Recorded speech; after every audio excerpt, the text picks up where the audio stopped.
Hello and welcome. आप सभी का स्वागत है current affairs daily by knowledge hub.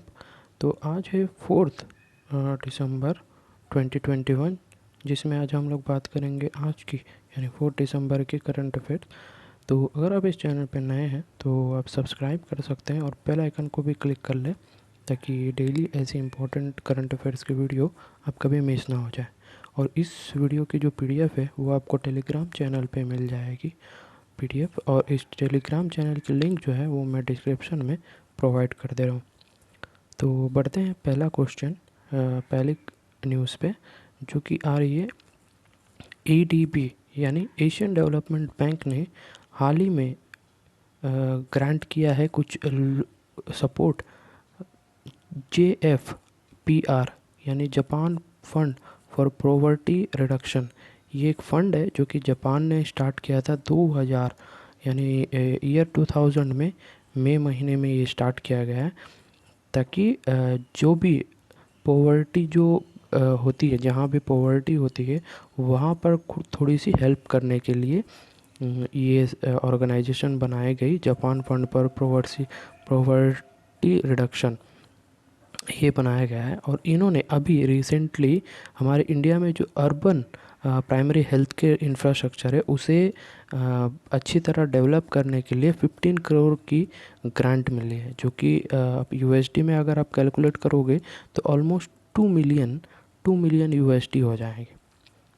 अब इसका ऑब्जेक्टिव क्या है, जो भी जैसे कि मैंने बताया जो अर्बन एरियाज़ होते हैं वहाँ पर जो कंप्रहेंसिव प्राइमरी हेल्थ केयर जो सेक्टर सिस्टम जो है उसे इम्प्रूव करने के लिए यानी स्ट्रेंथ करने के लिए ये बनाया गया है। और कुछ इम्पोर्टेंट फैक्ट्स अगर हम लोग इसके बारे में जानें तो इसकी जो ग्रांट है वो 300 मिलियन, जो कि ऑलमोस्ट 2249 करोड़ होती है, ये सपोर्ट हम लोगों को मिल रही है एडीबी बैंक के थ्रू गवर्नमेंट ऑफ इंडिया को स्ट्रेंथन CPHC, जो कि हम लोग को यहाँ पर बात किया है, ये उसकी फुल फॉर्म है, जो पहले प्रधानमंत्री आत्मनिर्भर स्वास्थ्य भारत योजना, ये जो योजना है इसके तहत थी, जिसे रिसेंटली उसको रीनेम कर दिया गया है प्रधानमंत्री Ayushman Bharat health infrastructure mission इसके तहत। बाकी कुछ इम्पोर्टेंट की पॉइंट्स आप यहाँ से पढ़ सकते हैं। और अभी बात करें एशियन डेवलपमेंट बैंक के बारे में, तो एशियन डेवलपमेंट बैंक जो है उसकी स्थापना की गई 1966 में। इसकी हेड क्वार्टर्स है फिलीपींस मनीला में, और प्रेसिडेंट है इसके मासासागु आसाकावा, और मेंबर्स है 68 कंट्रीज़। बढ़ते हैं अगले सवाल, अगले न्यूज़ पे, जो कि आ रही है IMF के थ्रू। IMF क्या है? International monetary fund. यहाँ पर अभी recently first deputy managing director ये मैडम बन गई है, और इनका नाम है गीता गोपीनाथ। ये अभी रिसेंटली अपॉइंट हुई है as first deputy managing director. इससे पहले ये फर्स्ट फीमेल थी जो चीफ इकोनॉमिस्ट थे। कहाँ पर? IMF में। इसमें इनके बारे में अगर थोड़ी बहुत जाननी है तो आप जान सकते हैं, यहाँ पर है जैसे कि 8 दिसंबर 1971 कन्नूर केरला में इनकी बर्थ होती है, और ये 2019 में चीफ इकोनॉमिस्ट के थ्रू ये IMF में काम करते थे। फिर उसके बाद इनकी ये बन गई director of IMF research development and economic counsellor of the fund. फिर ये एज अ इकोनॉमिक एडवाइज़र, जो कि केरला के चीफ मिनिस्टर है, उनके लिए भी ये काम करती थी एक सपोर्ट के थ्रू। और अगर बात करें हम लोग IMF के बारे में यानी इंटरनेशनल मॉनेटरी फंड के बारे में, ये 190 कंट्रीज़ की इसमें टोटल 190 कंट्रीज़ शामिल है। और इसकी इस्टेब्लिशमेंट यानी इसकी स्थापना हुई 1944, और हेडक्वार्टर्स है वाशिंगटन DC में, और इसके अभी MD है क्रिस्टलिना जॉर्जेवा। तो बढ़ते हैं अगला न्यूज़ पे, जो कि है BDL यानी भारत डायनामिक लिमिटेड और इंडियन आर्मी, इन दोनों ने मिलकर एक कॉन्ट्रैक्ट साइन किए हैं किस लिए IGLA, ये एक मिसाइल सिस्टम है जो कि सबसे पहले, ये जो मॉडल है ये सबसे पहले सोवियत यूनियन 1986 में 1986 में सोवियत यूनियन के थ्रू IGLA मैन पोर्टेबल एक मिसाइल सिस्टम थी, उसके अपग्रेडेशन में IGLA 1M बोलकर अभी जो मिसाइल्स है ये हमारे पास आने वाली है। इसके लिए कॉन्ट्रैक्ट है जो इस ये 471.46 करोड़ की इतने लागत देकर अभी इस चीज़ों पे यानी इस मिसाइल सिस्टम में थोड़ी सी मॉडिफिकेशन की जाएगी और साथ ही साथ थोड़ी बहुत इसमें जो कि सिस्टम में थोड़ी अपग्रेडेशन की जाएगी और थोड़ी बहुत मॉडिफिकेशन की जाएगी, जिसके चलते कह रहे हैं कि इसकी जो लाइफ है वो 10 ईयर्स तक बढ़ जाएगी। ये कौन सी मिसाइल सिस्टम है? ये फायर एंड फॉरगेट, यानी आपने आपको यहाँ पर अगर आपको कोई मिसाइल को टारगेट करना है तो आप सिंपली उसे पहले लॉक कर सकते हैं, उसके बाद इसे फायर कर सकते हैं और ये मिसाइल जब भी जाएगी तो ये मिसाइल ऑटोमेटिक जाके ये अटैक कर देगी उसके ऊपर, तो हमें उसके लिए कोई चिंता नहीं करनी है। और साथ ही साथ ये मैन पोर्टेबल है, यानी आराम से एक इंसान एक जगह से दूसरी जगह तक आराम से ले जा सकता है। और शोल्डर लॉन्च्ड, यानी जो कंधे पे रख के भी इसे हम लोग शॉट कर सकते हैं यानी फायर कर सकते हैं। और short range surface to air missile ये में भी ये काम करती है, यानी कुछ नज़दीक में जो भी मिसाइल है जिसे हम लोग को फायर करना है तो ये सरफेस टू एयर ख़त्म कर सकती है। यही इसकी कुछ खास बात है। आप थोड़ी डिटेल में अगर आपको पढ़ना है तो आप पढ़ सकते हैं आराम से, कोई चिंता की बात नहीं है। और BDL के बारे में कुछ की पॉइंट्स आपको जानना है तो यहाँ पर हैं। अब बात कर लेते हैं BDL के कुछ इम्पोर्टेंट के बारे में, कुछ इम्पोर्टेंट पोजीशंस के बारे में। ये इस BDL यानी भारत डायनामिक्स लिमिटेड की जो अभी चेयरमैन एंड मैनेजिंग डायरेक्टर है वो है सिद्धार्थ मिश्रा। इसकी जो ये अंडर में मिनिस्ट्री ऑफ डिफेंस के अंडर में ये आती है और इसकी जो हेड क्वार्टर्स है वो है हैदराबाद तेलंगाना में। हम बढ़ते हैं अगले न्यूज़ पे जो कि आ रही है साउथ कोरिया से। वहाँ पर एक प्लान किया गया है और उन लोगों ने एक ड्रीम प्रोजेक्ट नहीं कह सकते लेकिन world's sustainable first floating city बन जाएंगे 2025 तक। अब ये फ्लोटिंग सिटी का मतलब क्या है? फ्लोटिंग सिटी वो होती है जैसे कि जो भी वाटर सरफेस है उसके ऊपर हम लोग एक छोटे छोटे टाकुए टाइप बना देंगे, यानी आइलैंड्स टाइप बना देंगे जो कि पानी के ऊपर तैरते रहेंगे, जो कभी भी पानी में डूबेगी नहीं। तो ये आइडिया जो है ये साउथ कोरिया की तरफ से आया था और इन लोगों ने मिलकर, कौन से ऑर्गेनाइजेशन, ओशियनिक्स बोल के एक न्यूयॉर्क की डिज़ाइनिंग कंपनी है उनके साथ, और UN human settlement programme, UN habitat जिनको हम लोग कहते हैं, वो दोनों मिलकर, यानी ये तीनों मिलकर एक डिसीज़न में आए हैं कि वर्ल्ड्स फर्स्ट फ्लोटिंग सिटी हम लोग बनाएंगे 2025 तक, वो भी साउथ कोरिया पे। और ये कहाँ पर बनेगी? कोस्ट ऑफ भूषण, ये साउथ कोरिया में जो कोस्ट ऑफ भूषण है वहाँ पर ये बनाया जाएगी। इसको किस लिए बना रही है? जो प्रॉब्लम है राइजिंग सी लेवल्स की उसको मद्देनज़र रखते हुए और उनसे बचने के लिए ये प्लान किया गया है और ये 2025 तक बन के तैयार भी हो जाएगी। हुआ ये था कि नवंबर 21 में Bhushan metropolitan city of Republic of Korea, ये जो थे इन लोगों ने इन इन तीनों के साथ जो भी मैंने अभी बताया, यूएन हैबिटेट और न्यूयॉर्क डिज़ाइनर ओशनिक्स, इनके साथ मिलकर एक अग्रीमेंट साइन किया है कि ये सिटी बनाए। अब इसकी बेनिफिट्स क्या होंगी वो हम लोग बात कर लेते हैं। इसकी कुछ खास बातें ये है कि ये total 75 hectares of land area cover करेगी, जिसमें ऑलमोस्ट 10,000 रेजिडेंट्स रह सकते हैं।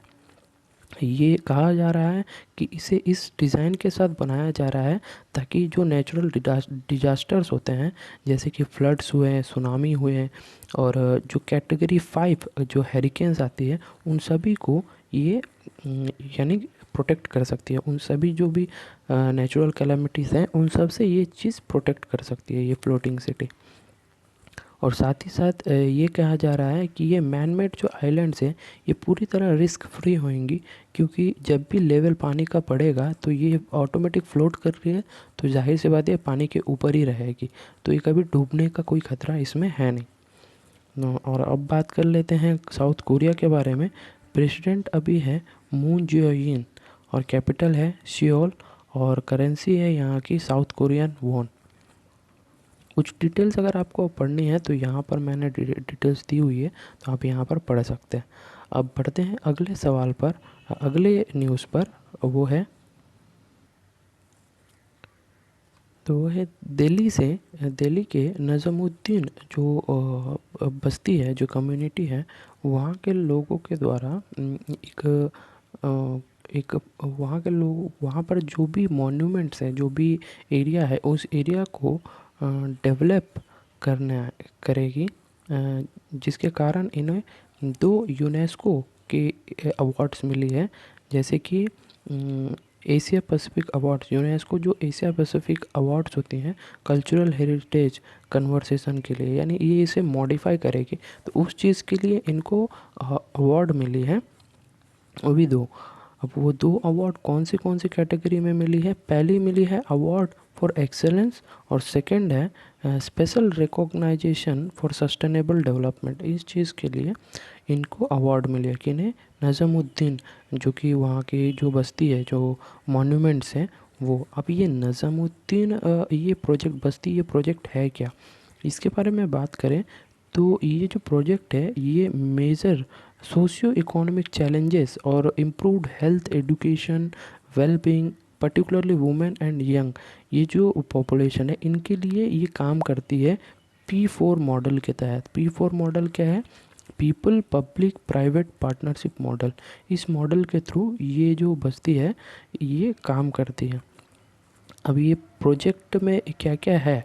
ऑलमोस्ट 20 हिस्टोरिक मॉन्यूमेंट्स हैं जो कि 14th सेंचुरी से उसे रिवाइव करने के लिए यानी उसे मॉडिफाई करने के लिए ये प्रोजेक्ट बनाया गया था, जो कि सूफ़ी संत हजरत नज़मुद्दीन औलिया इन्होंने जो भी मॉन्यूमेंट्स बनाए हैं उसे मॉडिफाई या फिर उसे एक रिवाइवल के थ्रू बनाया जा रहा है, जिसके कारण इस प्रोजेक्ट को इतने अवार्ड मिले हैं, यानी 2 अवार्ड मिले हैं। कुछ और विनर्स हैं तो आप इसके बारे में डिटेल में पढ़ सकते हैं। और फिलहाल बढ़ते हैं अगला न्यूज़ पे, और वो है ADB अप्रूव की है ऑलमोस्ट 500 मिलियन की लोन, डॉलर्स की लोन। किस लिए? To improve quality of school education in India. भारत में जितने भी स्कूल्स हैं उसमें से कुछ स्कूल्स को सेलेक्ट किया गया है, जो कि ऑलमोस्ट 1800 गवर्नमेंट स्कूल है। इसे ये लोग प्लान कर रहे हैं कि इसकी जो क्वालिटी है, जो एजुकेशन की जो क्वालिटी है, जो स्टडी पढ़ाने की जो तरीका है, उसमें इम्प्रूवमेंट करें। और इसलिए ऑलमोस्ट 500 मिलियन डॉलर्स, जो कि ऑलमोस्ट भारतीय इंडियन करेंसी के थ्रू अगर देखा जाए तो 3752 करोड़ रुपीस हो जाती है। ये क्यों किया गया? क्योंकि आपको पता है रिसेंटली जब कोविड-19 पेंडेमिक हमारे भारत में आई, तब बहुत हमारे स्कूल जितने भी थे देश के, उसे लॉक कर दिया गया, यानी उसे बंद कर दिया गया, जिसके कारण क्या हुआ है, हमारा एजुकेशन सिस्टम जो है वो थोड़ी सी ख़राब हो चुकी है। पहले से तो हमारे एजुकेशन सिस्टम उतनी अच्छी तो थी नहीं, लेकिन अभी और ज़्यादा बिगड़ चुकी है, जिसके कारण बहुत सारे लोग आगे टेक्नोलॉजी के थ्रू, हेल्प के थ्रू अभी हम लोग पढ़ाई सब कुछ कर रहे हैं। और ये वीडियो भी टेक्नोलॉजी के कारण ही आपको मिल रही है, क्योंकि हम लोग इंटरनेट के थ्रू ये सारी चीज़ें पढ़ रहे हैं। तो हुआ ये है, तो इस चीज़ को इम्प्रूव करने के लिए जो भी स्कूल में जो प्रोफेसर्स होते हैं, जो भी टीचिंग स्टाइल्स होती है, प्रिंसिपल्स जो भी लोग होते हैं, इन लोगों को नई नई स्किल्स प्रोवाइड की जाएगी, एक स्पेशल सब्जेक्ट्स की नॉलेज प्रोवाइड की जाएगी, और साथ ही साथ ऑनलाइन में किस तरह पढ़ाना है, इस चीज़ के लिए डिजिटल स्किल्स भी इन लोगों को दी जाएगी। इसीलिए इतने रुपए यहाँ पर आ रही हैं। तो इनका कहना ये है कि ये लोग एक एग्जाम्पलर स्कूल्स बनाएंगे, जैसे कि मैंने बताया 1800 गवर्नमेंट स्कूल को सेलेक्ट किया गया है फ्रॉम असम, गुजरात, झारखंड, तमिलनाडु और उत्तराखंड। इन जगहों से इतने स्कूल्स को सेलेक्ट किया गया है ताकि इससे पहले हम लोग एग्जाम्पलर स्कूल्स बनाएं। अब क्या होगा इस स्कूल्स में, जैसे कि मैंने बताया जो भी टीचर्स हैं उन्हें इम्प्रूव किया जाएगा उनके पढ़ाने के तरीके को, और साथ ही साथ डिजिटल स्किल्स भी सिखाई जाएगी, एक सब्जेक्ट एक्सपर्ट बनाया जाएगा। इनकी कहना ये है कि जो इंडिया में जो एजुकेशन है, जैसे कि प्राइमरी स्टूडेंट्स हो गए और जो स्टेम स्टूडेंट्स हैं, जैसे कि सेकेंडरी एजुकेशन में जो स्टेम स्टूडेंट्स हैं, स्टेम यानी एस यानी साइंस, टी टेक्नोलॉजी, ई इंजीनियरिंग, ए आर्ट्स और एम मतलब मैथमेटिक्स, ये जो स्टूडेंट्स हैं इन लोगों को ये ज़्यादा फ़ायदा करेगी। तो ये थी एक एडीपी का न्यूज़। हम लोग रिसेंटली अभी 2 मिनट पहले हम लोगों ने पढ़ा एडीपी के बारे में। वो यहाँ पर है, जैसे कि इसके प्रेसिडेंट है मासास्तगु आसाकावा। 1966 में ये इस्टेब्लिश की गई और इसकी हेडक्वार्टर्स है मैनिला, फिलीपींस में, और मेंबर्स है 68 कंट्रीज़ जो कि एशिया पैसिफिक रीजन से आते हैं, ऑलमोस्ट 49। अब बढ़ते हैं अगले न्यूज़ पे जो कि आ रही है झारखंड के जो सीएम है हेमंत सोरेन अभी रिसेंटली एक वेब पोर्टल और मोबाइल एप्लीकेशन को लॉन्च किया है जो कि हेल्प करेगी बजट बनाने में। यानी कह ये रहे हैं कि यहाँ के जो फाइनेंस डिपार्टमेंट है इन्होंने एक मोबाइल एप्लीकेशन डेवलप किया है, क्रिएट किया है, किस लिए, जो जनरल पब्लिक है उनके लिए। और एप्लीकेशन का नाम है हमार आपन बजट। ये एप्लीकेशन बनाया गया है ताकि जो 2022 और 2023 की जो सेशन है, जो बजट होगी, उसमें कोई वो अपने जो भी सजेशंस है वो इस ऐप के थ्रू वो गवर्नमेंट को बता सकते हैं। इस चीज़ के लिए उसकी जो स्टेट फाइनेंस डिपार्टमेंट है ये बनाया गया है।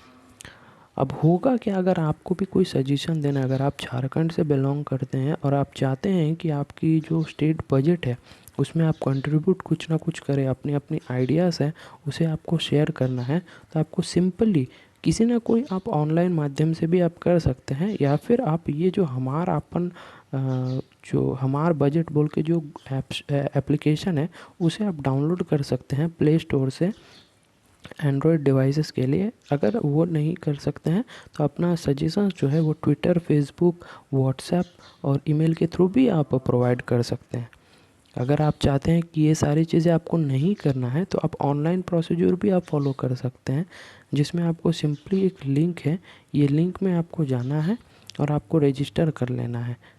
हमार अपन प्राइस रेंज पोर्टल, इस पोर्टल में आपको रजिस्टर कर लेना है, जिसके लिए आप छोटी छोटी जो भी डिटेल्स है, मोबाइल नंबर, ईमेल आईडी, ये सब आप देख के एक ओटीपी आएगा, उसे आप वहाँ पर ऑथेंटिकेट कर लेंगे, तो उसके बाद आप यहाँ पर रजिस्टर हो जाएंगे, जिसके बाद आप आराम से अपनी सरकार को यानी झारखंड सरकार को आप अपना जो भी बजट के रिलेटेड जो भी सजेशंस है वो आप दे सकते हैं।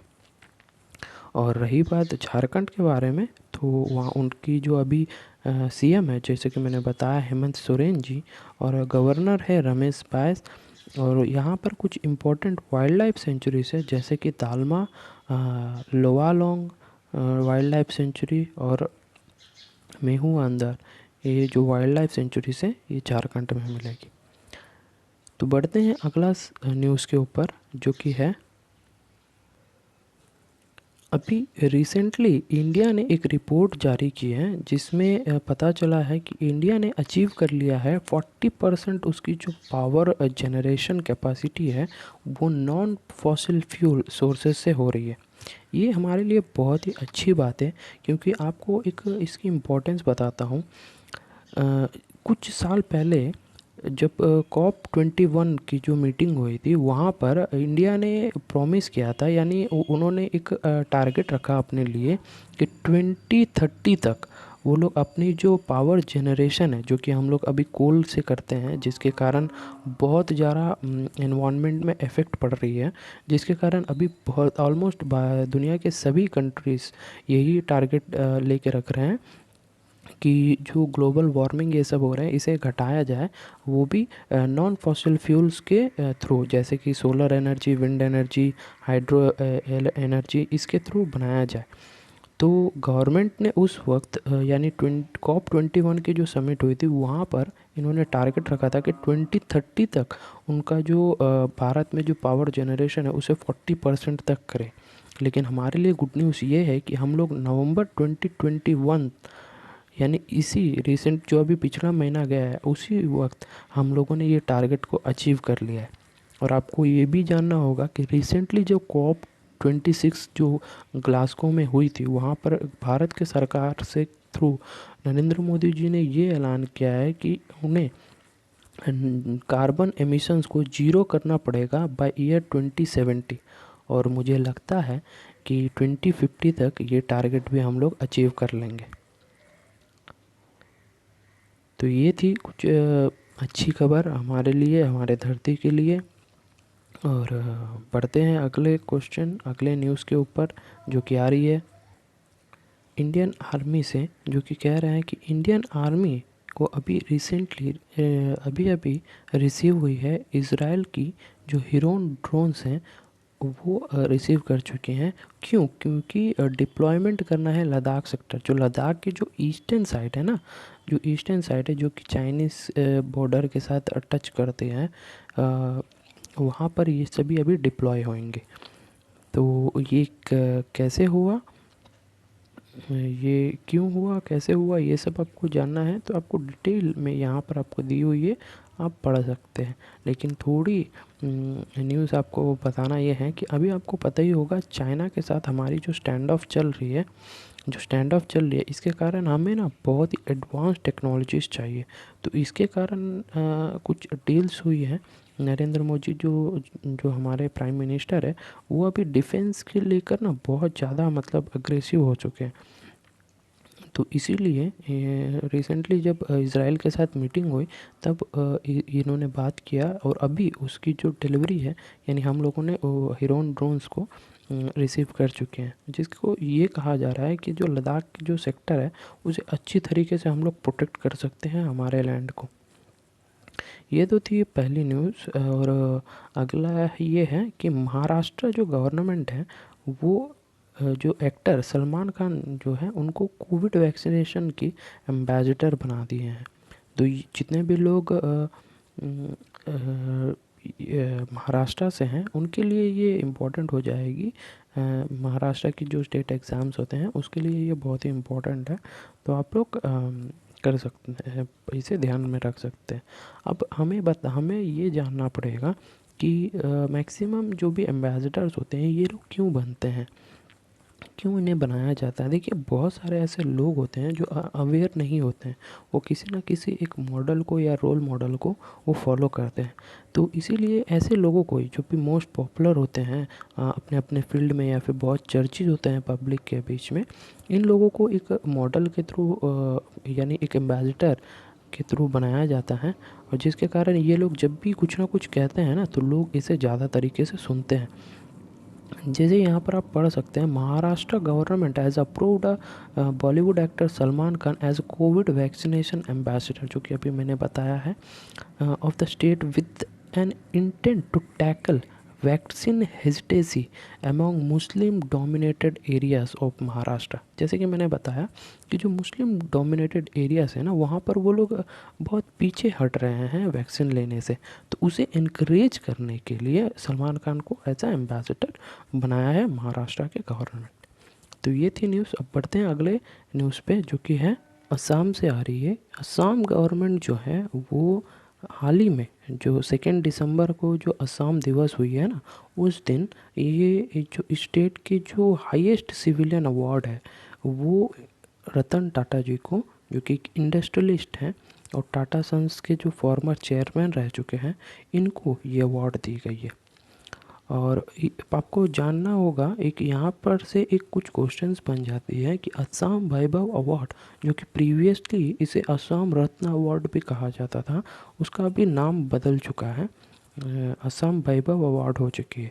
उसी के साथ साथ जैसे कि भारत रत्न होती है, जैसे पद्म भूषण, पद्म विभूषण, ऐसे जो अवार्ड्स कंट्री लेवल में होती है, उसी तरह same to same state level पे असम की जो असम भूषण अवार्ड है, उसे नाम बदल कर अभी असम सौरव अवार्ड कर दिया गया है। और जो असम भूषण और असम श्री जो अवार्ड है, उसे अभी नाम बदल कर असम गौरव अवार्ड कर दिया गया है। और ये अवार्ड रतन टाटा जी को इसलिए मिला है कि 2017 के टाइम पे इन्होंने 3 लेवल कैंसर के जो ग्रिड है, उन्होंने हर डिस्ट्रिक्ट लेवल पे ना बनाया है। जो कि एक सेंटर के मतलब इनका एक प्रोजेक्ट था, जिसमें south Asian cancer research centre, इस ट्रस्ट के थ्रू ना इन्होंने कुछ पैसे असम को दिए हैं, यानी कुछ इन्वेस्टमेंट किए हैं, ताकि वहाँ के लोगों के लिए ना कैंसर ट्रीटमेंट जो है बहुत ही आसानी और कम दाम पे हो जाए। रतन टाटा सर के बारे में अगर आपको कुछ जानना है तो वो यहाँ पर दी हुई है, आप आराम से पढ़ सकते हैं। और असम के बारे में आपको जानना है तो वो जान सकते हैं। जो कोपिली रिवर और इरिल रिवर यहीं पर है। और लेक में बात करें तो हैफलॉन्ग लेक और चंदुबी लेक ये असम में पाई जाती है। असम की कैपिटल और असम का सीएम और साथ ही साथ असम का गवर्नर, इन 3 क्वेश्चंस का आंसर मैं चाहता हूँ कि आप लोग आंसर करें कमेंट बॉक्स में। तो मुझे भी अच्छा लगेगा कि आप लोग पढ़ रहे हैं अच्छे से और आपको हर छोटी छोटी बात मालूम भी है।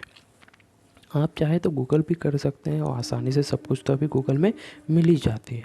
तो बढ़ते हैं अगला न्यूज़ जो कि आ रही है सेंट्रल गवर्नमेंट के जो ministry of housing urban affairs के थ्रू आ रही है, कि उन्होंने अभी जो एक टाइमलाइन है जो सोचे थे कि स्मार्ट सिटीज़ मिशन जो SCM जो मिशन थे, इसे एक्सटेंड कर दिया है 2023 तक। उनका एक प्लान था कि भारत में ऑलमोस्ट 100 ऐसी स्मार्ट सिटीज़ बनाएं, जिसमें जो हाई लेवल के टेक्नोलॉजी और फाइबर कनेक्टिविटी के साथ इसे बनाया जाए। इसमें कुछ ऐसी इम्पोर्टेंट न्यूज़ तो है नहीं, बट आपको ध्यान रखना है। अगर आप चाहते हैं इसके बारे में डिटेल में पढ़ने के लिए तो इस शीट को यानी इस पेज को अच्छी तरह आप पढ़ सकते हैं। वीडियो को पॉज करें और आराम से पढ़ सकते हैं। ऐसी कोई इसमें एग्ज़ाम पर्सपेक्टिव इसमें कुछ इम्पोर्टेंट है नहीं, बट हाँ नॉर्मल जनरल नॉलेज के तहत आपको ये जाननी ज़रूरी है कि ये जो स्मार्ट सिटीज़ मिशन जो है, ये ministry of housing and urban affairs के तहत आती है। और इनकी जो प्लान थी वो सारी चीज़ें आप लोग यहाँ पर पढ़ सकते हैं। तो ये चीज़ हो गई। और रिसेंटली यानी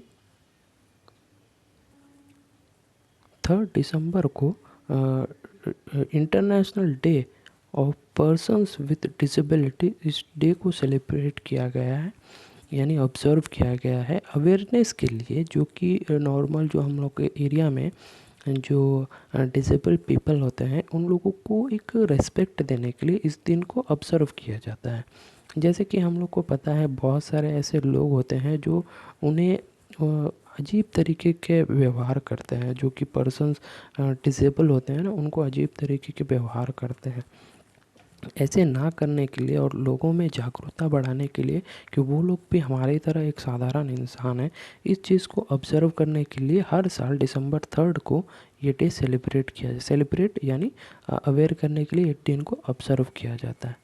और इस बार की जो थीम है इस international day of persons with disabilities, उसका वो थीम ये है, leadership and participation of persons with disabilities towards an inclusive, accessible and sustainable post covid world. तो ये है। और आप कुछ न्यूज़ भी है, आप चाहे तो यहाँ से आप पढ़ सकते हैं। और अगली न्यूज़ है जो कि आ रही है रेलटेल और CSC यानी कॉमन सर्विस सेंटर, ये दोनों ने अभी रिसेंटली एक MOU साइन किया है ब्रॉडबैंड जो पेनिट्रेशन है उसे बढ़ाने के लिए। आपको पता ही होगा कि अभी गवर्नमेंट के थ्रू ये कहा जा रहा है कि हर जो जितने भी गांव हैं उसे हम लोग एक फाइबर नेट के तहत कनेक्ट करेंगे। तो उसी चीज़ को बढ़ाने के लिए वो जो ब्रॉडबैंड कनेक्शन है उसे ओवरऑल स्प्रेड करने के लिए, जैसे कि रूरल और सेमी अर्बन एरियाज़ में, ये दोनों यानी रेलटेल और CSC कॉमन सर्विस सेंटर, ये दोनों मिलकर एक MOU साइन किए हैं। इसमें वैसे उतनी कुछ खास इम्पोर्टेंट बात है नहीं, लेकिन आपको जानना होगा कि डिजिटल इंडिया, उसके बारे में आपको, आप चाहे तो मुझे कमेंट करके बता सकते हैं कि डिजिटल इंडिया के बारे में कुछ की पॉइंट्स आप मुझे कमेंट में बता सकते हैं। और बात करते हैं रेलटेल के बारे में, तो इसके जो चेयरमैन और MD हैं वो है पुनीत चावला जी। और इसे 2000 ईयर में इस्टेब्लिश किया गया और ये मिनिस्ट्री ऑफ रेलवेज़ के अंडर आती है। तो बस इतना ही कहना चाहूँगा कि अगर आप इस चैनल पे नए हैं तो बिल्कुल आप सब्सक्राइब कर लें, और वीडियो की जो PDF है जो कि अब हम लोग आज पढ़े हैं उसकी PDF आपको लेना है तो आप टेलीग्राम चैनल को ज्वाइन कर सकते हैं, जिसकी लिंक मैं आपको डिस्क्रिप्शन में प्रोवाइड कर दूँगा।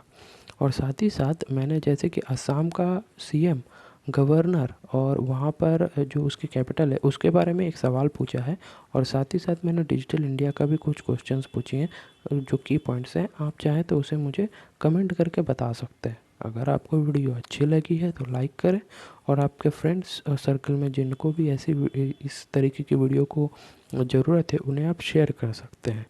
और एट द एंड मैं सिर्फ इतना ही कह सकता हूँ, थैंक यू, और मिलते हैं अगली वीडियो यानी कल। तब तक के लिए पढ़ते रहिए और जय हिंद।